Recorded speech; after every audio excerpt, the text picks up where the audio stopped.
Selamat datang di Malam Tanpa Suara. Di saat malam larut, ketika dunia terlelap dalam sunyi, ada suara yang berbisik dari kegelapan. Disinilah kisah-kisah mistis, kutukan, dan rahasia gaib yang akan menemani langkahmu di dalam kegelapan.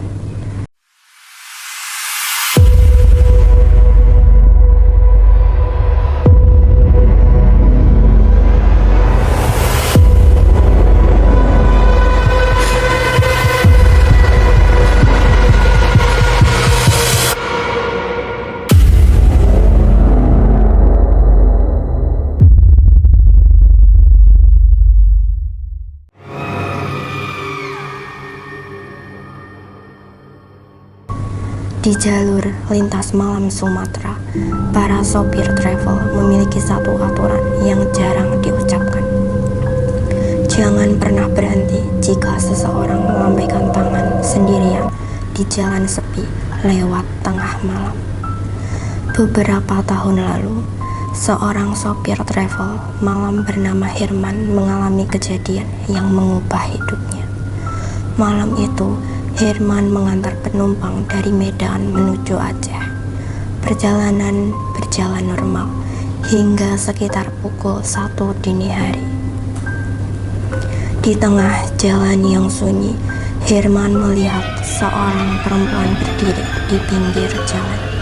Perempuan itu mengenakan pakaian putih panjang, rambutnya basah, dan wajahnya pucat terkena cahaya lampu mobil. Awalnya Herman ragu untuk berhenti, namun karena kasihan, ia akhirnya membuka pintu belakang. Perempuan itu masuk tanpa bicara sepatah kata pun. Hanya suara tetesan air dari pakaiannya yang basah yang terdengar di dalam mobil.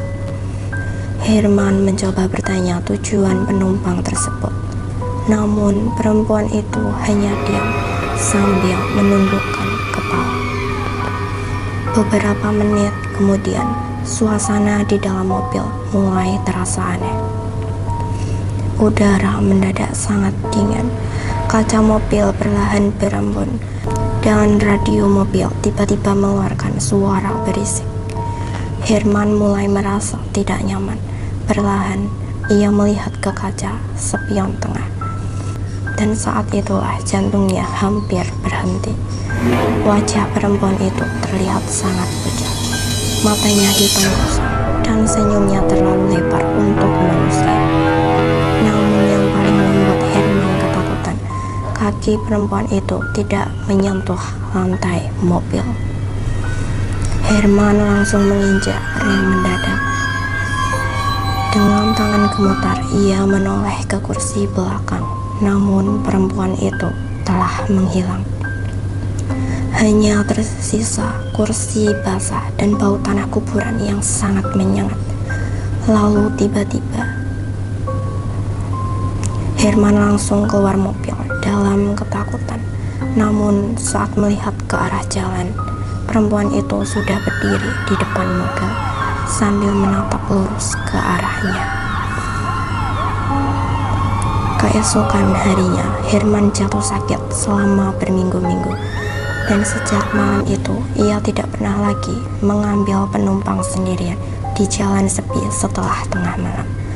Warga sekitar percaya jalur lintas memang sering dilewati arwah penasaran yang bahkan belum menemukan jalan pulang.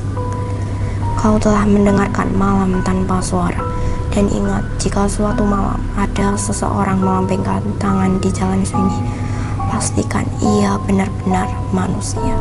Jangan lupa like, komentar, dan subscribe karena mungkin penumpang berikutnya sedang menunggumu di perjalanan malam.